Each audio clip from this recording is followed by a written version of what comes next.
নমস্কার বন্ধুরা, কেমন আছেন সবাই? আশা করি সবাই ভালো আছেন, সুস্থ আছেন। তো আজকে আপনাদের সাথে আমি রুই মাছের ঝোলের একটা সিম্পল রেসিপি শেয়ার করব, কিভাবে খুব কম সময়ের মধ্যে এবং কম মশলা ব্যবহার করে একদম পারফেক্ট মাছের ঝোল রান্না করতে পারবেন। তো সেইটা নিয়ে আমি ভিডিওটা আজকে বানিয়েছি।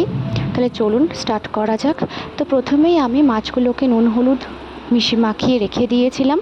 তারপরে এক এক করে কিন্তু ভাজাও হয়ে গেল মাছগুলো আমার।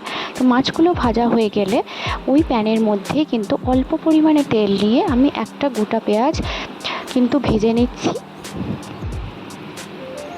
পেঁয়াজটা একটু গোল্ডেন ব্রাউন হয়ে এলে ওর মধ্যে দিয়ে দিচ্ছি পরিমাণ মতো নুন, 2 চামচ হলুদ গুঁড়ো, 2 চামচ মতন জিরে গুঁড়ো, আর দেবো 3 চামচ মতন পেঁয়াজ আদা রসুন বাটা। এবারে সব কিছুকে কিন্তু খুব ভালোভাবে মিশিয়ে নিতে হবে। একটু মশলাটাকে কষিয়ে নেব, প্রায় 2 থেকে 3 মিনিট মতন মশলাটাকে কিন্তু একটু কষাতে হবে। এখানে কিন্তু আমি এক্সট্রা আর কোনো মশলার ব্যবহার করছি না। এই মশলাটাই কিন্তু একটু ভালো করে কষিয়ে নেব। মশলা থেকে তেল বেরোতে শুরু করলে কিন্তু ওর মধ্যে দিয়ে দেবো অল্প পরিমাণে জল দেওয়ার পর খুব ভালো করে কিন্তু নাড়াচাড়া করে নেব।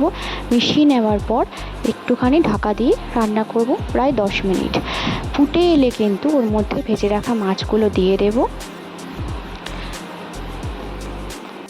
মাছগুলো দেওয়ার পরে আরও 2 থেকে 3 মিনিট মতন রান্না করলেই কিন্তু একদম সহজভাবে আমাদের রুই মাছের ঝোল তৈরি হয়ে যাবে। কম মশলা ব্যবহার করেও কিন্তু দেখুন এটার রং কিন্তু অসাধারণ হয়েছে। আশা করি আপনাদের ভিডিওটা ভালো লেগেছে। দেখা হচ্ছে পরের ভিডিওতে। Till then bye, thanks for watching.